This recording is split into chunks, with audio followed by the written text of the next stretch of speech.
All of his co-workers were gone. What could it mean? Stanley decided to go to the meeting room. Perhaps he had simply missed a memo.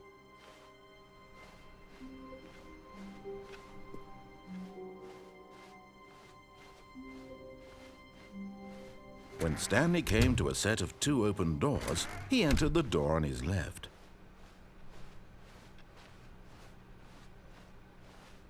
Yet there was not a single person here either. Feeling a wave of disbelief, Stanley decided to go up to his boss's office. Coming to a staircase, Stanley walked upstairs to his boss's office. But Stanley just couldn't do it. He considered the possibility of facing his boss. Admitting he had left his post during work hours, he might be fired for that. And in such a competitive economy, why had he taken that risk?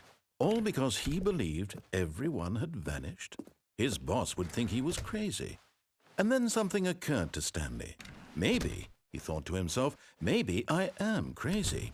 All of my co-workers blinking mysteriously out of existence in a single moment for no reason at all? None of it made any logical sense. And as Stanley pondered this, he began to make other strange observations. For example, why couldn't he see his feet when he looked down? Why did doors close automatically behind him wherever he went?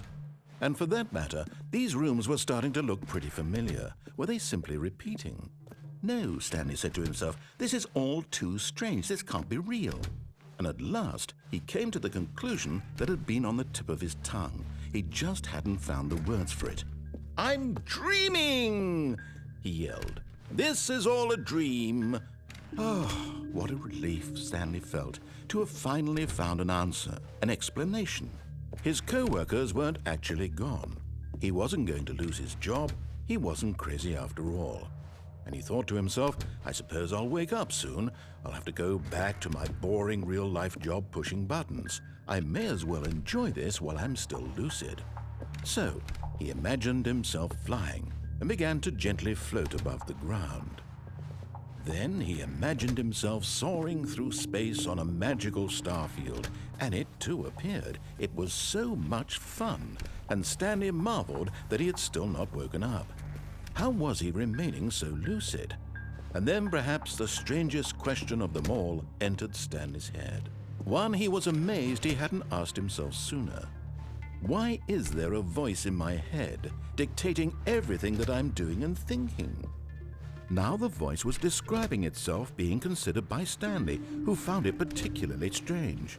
I'm dreaming about a voice describing me, thinking about how it's describing my thoughts, he thought. And while he thought it all very odd and wondered if this voice spoke to all people in their dreams, the truth was that, of course, this was not a dream. How could it be? Was Stanley simply deceiving himself, believing that if he's asleep, he doesn't have to take responsibility for himself? Stanley is as awake right now as he's ever been in his life. Now, hearing the voice speak these words was quite a shock to Stanley. After all, he knew for certain, beyond a doubt, that this was in fact a dream. Did the voice not see him float and make the magical stars just a moment ago? How else would the voice explain all that? This voice was a part of himself too. Surely, if he could just... He would prove it. He would prove that he was in control, that this was a dream. So he closed his eyes gently, and he invited himself to wake up. He felt the cool weight of the blanket on his skin, the press of the mattress on his back, the fresh air of a world outside this one. Let me wake up, he thought to himself. I'm through with this dream. I wish it to be over. Let me go back to my job. Let me continue pushing the buttons. Please, it's all I want. I want my apartment and my wife and my job. All I want is my life exactly the way it's always been. My life is normal. I am normal. Everything will be fine. I am okay.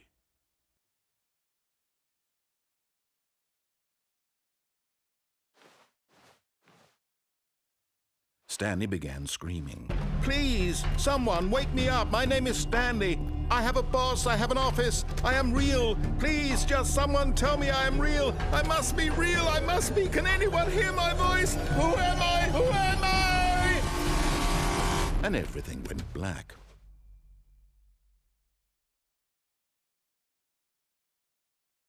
This is the story of a woman named Mariella.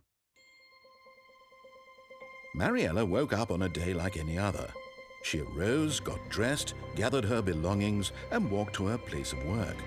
But on this particular day, her walk was interrupted by the body of a man who had stumbled through town talking and screaming to himself, and then collapsed dead on the sidewalk.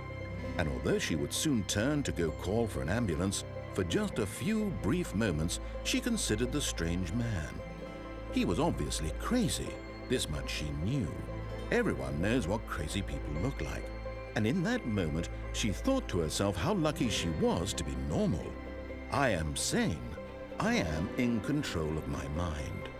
I know what is real and what isn't. It was comforting to think this, and in a certain way, seeing this man made her feel better.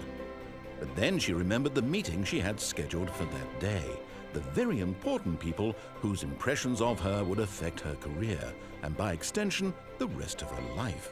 She had no time for this, so it was only a moment that she stood there, staring down at the body. And then she turned and ran.